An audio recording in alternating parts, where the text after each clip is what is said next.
Fala galera, eu sou o Rodrigo Guimarães e sejam todos muito bem-vindos a mais um vídeo aqui do canal Grana no Bolso, tá rapaziada? Vou começar o vídeo de hoje aí falando sobre... Vou começar o vídeo com bom humor, né? Falar sobre a capacidade do brasileiro ser zoeiro, que isso aí é inegável, ninguém tem dúvida disso. Tá? Acontece o seguinte, na data de ontem a Receita Federal foi publicar aí algumas informações em relação à prestação de informações ali com operações com criptomoedas na sua página no Facebook, e aí a maioria das pessoas que são entusiastas de Bitcoin caíram matando, ironizaram muito, zoaram a Receita Federal, então fizeram aí o leão valente de um gatinho indefeso, tá? Exatamente. Vou comentar em relação a isso, o que aconteceu, mostrar aqui alguns comentários, tá?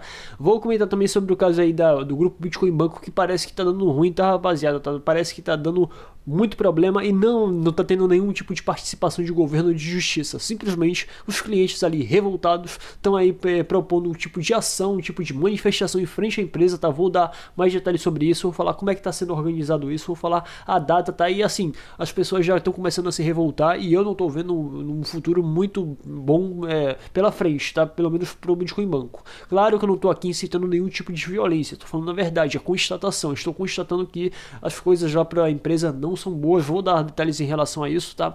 E vou falar também sobre uma moeda que valorizou 60% no período de 24 horas, exatamente. Teve uma galera aí que ganhou muita grana fazendo trade com essa moeda, e falar também uma outra moeda que pode estar passando por um processo muito parecido com ela, beleza? Portanto, já viu que esse vídeo aqui tá imperdível, se eu fosse você não sairia daí até o final, beleza? Agora, para você que é novo aqui no meu canal, não conhece meu trabalho, pessoal, você que se inscreva, que todo dia tem vídeo novo, tá? Já vai dando logo like e também compartilhando, beleza? Se você quiser trocar alguma ideia comigo, o número do WhatsApp do canal e o link também de um grupo no Telegram vai estar aqui embaixo na descrição, beleza? Agora, sem mais delongas, vamos pro vídeo, tá galera? Vamos falar aqui sobre o tipo de postagem feita pela Receita, né? Tentando, entre aspas, informar a população sobre prestação de informações e também de contribuição com as taxações agora que estão sendo impostas aí pela Instrução Normativa 1888. Só que brasileiro BR, né? Isso aí é inegável. A gente sempre vai zoar, mesmo estando numa situação de merda, tá? Como a gente está agora, os cripto-entusiastas aí estão numa situação muito ruim com esse tipo de cerceamento aí das nossas operações por meio da Receita Federal. Se fosse no Oriente Médio, a pessoa ia lá e explodir uma bomba na Receita Federal. Se fosse nos Estados Unidos, alguém iria lá processar a própria Receita, mas aqui não, aqui é diferente. A gente gosta da zoeira, tá ligado? E o que aconteceu? Os caras foram lá, os caras e as minas também, né? Foram lá ironizar a postagem da Receita, né? Muitos comentaram aí de forma irônica, né? Teve um cara mesmo que falou aqui que, olha só, olha o que ele falou, abre aspas. Claro, pode deixar. Já tá aqui a lista de todas as transações que fiz em criptomoedas para informar o nosso querido governo. E ainda colocou o coraçãozinho, fecho aspas. Agora teve gente, né? Teve algumas pessoas que participam aí do gado, tá? Eu não vou falar o nome dessa pessoa, mas essa pessoa falou o seguinte: beleza, não declara. Daqui a um tempo você vende aí as cripto e cai a grana na conta. E como é que vai explicar isso? Como é que vai explicar esse dinheiro? Tá aí, ela tá falando aqui, essa pessoa, né? Tá falando, olha, quando você aí ganhar dinheiro com criptomoedas que cair aí na sua conta bancária, como é que você vai explicar para a Receita? Olha, mas simplesmente a pessoa pode fazer outro processo, né? Outro procedimento, que eu não vou aqui explanar como é que funciona, que não envolve conta bancária, principalmente aqui no Brasil. Tá, então nesse caso aí a Receita ficaria a ver navios. Enfim, teve vários comentários aí zoando. Se vocês quiserem ver e também ajudar aí na contribuição da zoeira BR Rue, vai lá na página do Facebook da Receita Federal, que foi lá que eles fizeram essa postagem. Você vai se divertir lendo lá as postagens, tá? Eu também peço que você deixe aí a sua pérola de indignação para esse órgão carcomido burocrático que não deveria existir, já deveria ter acabado há muito tempo. E pois bem, deixando esse assunto zoeiro de lado, vamos falar do que importa, de algo sério e de verdade, que é a situação do Bitcoin Banco, que vem se tornando aí cada vez mais insolúvel, mais insustentável. Como assim, Rodrigo? Olha só. Desde hoje que todo mundo sabe aí, né, que a maioria das pessoas sabe, se não todo mundo, sobre a organização de grupos aí de clientes que teriam sido lesados, supostamente lesados pelo grupo Bitcoin Banco, que estariam se organizando para dar entrada aí em algumas ações judiciais ou então para promover algum tipo de medida, né, para se defender dessa suposta fraude. forte, né? Mas o que aconteceu agora? A temperatura está cada vez maior e a coisa atingiu um nível que a gente não esperava, pelo menos por agora. O que aconteceu? Alguns grupos, né, acabaram se reunindo, obviamente não foram todos, e formando um grande grupo no Telegram, tá? Inclusive, não é somente esse grupo no Telegram, tem grupo no Facebook, ou melhor, grupos no Facebook, tem perfis no Twitter, que estão organizando aí uma grande manifestação em frente à sede do Bitcoin Banco em Curitiba no dia 12 de agosto, exatamente. E assim, o que eu acho até muito plausível aqui, que não tem presença nenhuma de Estado, de justiça, é simplesmente ali os clientes revoltados que estão se articulando entre eles próprios para tentar dar uma solução ao caso, não estão recorrendo a governo nenhum, e justamente é esse tipo de medida que deve ser tomado. Claro que não deve ser promovido ali nenhum tipo de violência, vandalismo, isso aí de fato eu não coaduno com isso. Agora, claro, tem que fazer pressão sim, tá? Inclusive nos vídeos anteriores eu falava sobre o Bitcoin Banco. Eu venho falando sobre esse caso há muito tempo, tá? Desde o início do ano que surgiu esse tipo de problema aí, e tanto eu como alguns clientes ali, claro que eu não sou cliente, eu não tenho dinheiro preso lá, mas eu faço vídeo aqui e eu falava coisa de forma bem mais nonsense, de forma bem menos enfática, porque também tava dando ali o direito de contraditório à empresa, né? Porque também tava dando ali um tempo de tolerância, digamos assim. Assim como alguns clientes que tinham dinheiro lá e estavam vendo ali como é que a situação se desenrolava. Mas no início do ano os caras falavam que até junho a situação se regularizaria. Chegamos em junho, nada foi, a situação ficou bem longe do esperado. Em junho eles falaram que em agosto tudo estaria certo, tudo estaria normalizado, regularizado. Cá estamos em agosto e as coisas continuam piorando ao invés de se regularizar, tá? Mais pessoas aí insatisfeitas aí e que já deu esse tempo de tolerância, que já acham que de fato perderam dinheiro, estão aí protestando, estão aí se articulando para ver como é que resolve essa situação. E essa situação é grave sim, tá? De fato aqui eu não defendo nenhum tipo de empresa e também não acuso, não ataco diretamente sem nenhum motivo. Tá?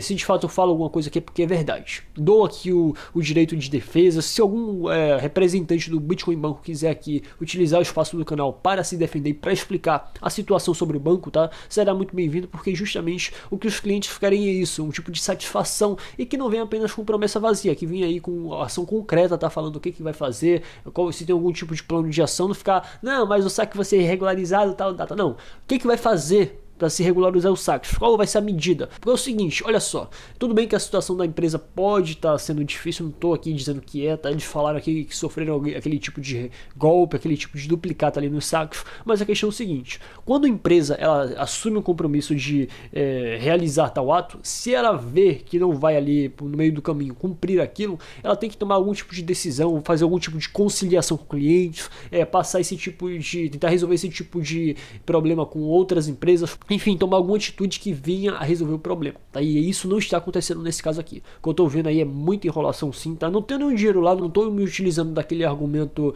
da conveniência, não, o cara tá falando mal porque tem dinheiro lá. Não, eu tô falando mal porque é verdade, tá? Porque tem dinheiro, tem gente que tem dinheiro preso lá. Isso aí não é benéfico pra ninguém. E aí vem algumas pessoas falando, Rodrigo, mas isso aí, cara, não é sua causa, eu não abraço sua causa. Não, a minha causa é a verdade. Tá? Se de fato tem gente perdendo dinheiro e eu tiver um meio de mídia de comunicação aqui falar sobre criptomoedas e pessoas perderam dinheiro com empresas relacionadas a criptomoedas, eu tenho o dever e o direito de fazer esse tipo de comunicação, fazer o trabalho de informação para essas pessoas, tá? E foi justamente o que aconteceu com esse caso aqui. E claro que eles pretendem chamar a imprensa televisiva, a imprensa profissional, tá? Até também para dar um destaque maior, fazer uma certa pressão maior sobre a empresa. Não foi confirmada nenhuma presença aí de uma TV profissional, mas o que eu garanto é o seguinte, que alguns blogs, alguns portais aí de notícias, principalmente relacionados a criptomoedas, pode aparecer lá até para noticiar os fatos, já afinal, já que trabalham diretamente com esse público, já que informam diariamente esse público, é interesse desses portais sim acompanhar e informar as pessoas sobre o que vai estar acontecendo aí no dia 12, tá? Esse protesto, como eu já falei, foi organizado em frente à empresa, tá? Em frente à sede do Bitcoin Banco em Curitiba, e vamos ver como é que vai se desenrolar o caso, vamos ver qual vai ser o pronunciamento aí desses empresários, como vai ser o pronunciamento aí do Cláudio Oliveira, qual a atitude que ele vai tomar em relação a isso. E assim, qualquer tipo de informação nova, qualquer tipo de informação referente aí à articulação para fazer esse tipo de protesto, ou então até no próprio dia ou depois do protesto, algum tipo de fato superveniente ocorra, eu venho aqui para falar para vocês, tá? Agora vamos falar aqui sobre uma moeda que valorizou 60% no período de 24 horas, tá, galera? Exatamente, a pessoa pode pensar, pô, Rodrigo, 60%? É, 60%, tá? Claro que a moeda não valia muito, é justamente as moedas que estão aí mais desvalorizadas, no caso não são todas que estão desvalorizadas, a moeda que está desvalorizada aqui, ela pega ali, forma ali meio que um gancho para valorizar, né? Encosta no fundo e passa a valorizar, essa sim tem grande potencial de sofrer aí uma alta valorização, coisa que aconteceu com essa moeda chamada Matic, né? Exatamente, essa moeda aí no período do dia 5 para o dia 6 de agosto sofreu uma valorização de 60%, tá, galera? A pessoa pode ficar espantado, mas foi verdade. Claro que esse valor aí não predominou aí durante todo o dia, houve uma certa correção, onde o preço caiu um pouco, mas mesmo assim teve uma valorização no final do dia de até 30%. Então teve gente que colocou dinheiro no início do dia, quando foi no final do dia ainda tinha muita grana lá, tá? Claro que também quem colocou uma pequena quantia não teve uma valorização expressiva, é óbvio, né? Porque a moeda valia pouco. Para que vocês tenham ideia, a moeda no dia 5 valia ali cerca de 0,9 centavos, tá? Não era 0,9 dólares, era 0,9 centavos de dólar, no dia 6 valendo 1,7 centavos de dólar. Então, você pode pensar, não, Rodrigo, mas vale um dólar, 1,7 centavos de dólar, cara, vale muito pouco. E quem colocou $1.000 lá, dessa moeda? Quem colocou $2.000 lá? Teve uma valorização, caso tirou ali na hora da valorização máxima de 60%, e caso tenha tirado aí no final do dia 6, tirou aí uma valorização de 30%. Tá? Então colocou 2.000, tirou ali cerca de $600. Não é pouca coisa não, tá, galera? É muita coisa. Isso a valorização mínima. Se fosse aí a valorização de 60%, teria tirado $1.200. Isso no dia, tá? Não foi 60% no mês. Foi no dia. Claro que ninguém tem bola de cristal para saber qual ativo vai valorizar, tá? Mas por que isso se deu? Porque a Coinbase é aquela carteira estadunidense de criptomoedas, somente por anunciar que ia listar essa moeda no suporte de criptomoedas que são ofertadas ali aos clientes, isso acabou promovendo essa valorização. Outra moeda aqui, não sei se tem as mesmas condições que a Matic tinha, mas que também vai ser aí listada pela Coinbase, tá aí no projeto de ser listada pela Coinbase, é a Decred, que também possa ser que sofra uma valorização devido, tá? Lembrando que não tô dando certeza de nada, né, para você investir nessa moeda sem fazer uma análise antes dela, tá, galera? É apenas um tipo de toque, um tipo de dica, tá entendendo? Um tipo de, não é uma recomendação, apenas um toque mesmo, tá ligado? Vai passar por um procedimento muito parecido com o que passou a Matic, e possa ser sim que ela valorize sim por causa desse tipo de anúncio. Claro que não sei se vai valorizar os mesmos 60%, tá? Claro que cada moeda tem sua particularidade, tem aí os seus pontos que distinguem uma da outra, mas isso aqui pode ser um indicativo sim de uma valorização. Tá? Claro também que você tem que ver se a moeda não está já valorizada demais, tem muitos pontos a serem analisados, por isso que eu recomendo que você faça aí uma análise da Decred antes de investir nela. Caso você veja uma possibilidade de valorização, cara, aí sim, papo reto mesmo, vai fundo, tá? Se você vê uma boa oportunidade, não perca, beleza? Pois é, galera, por hoje é só, espero que vocês tenham gostado aqui do vídeo e nos vemos na próxima.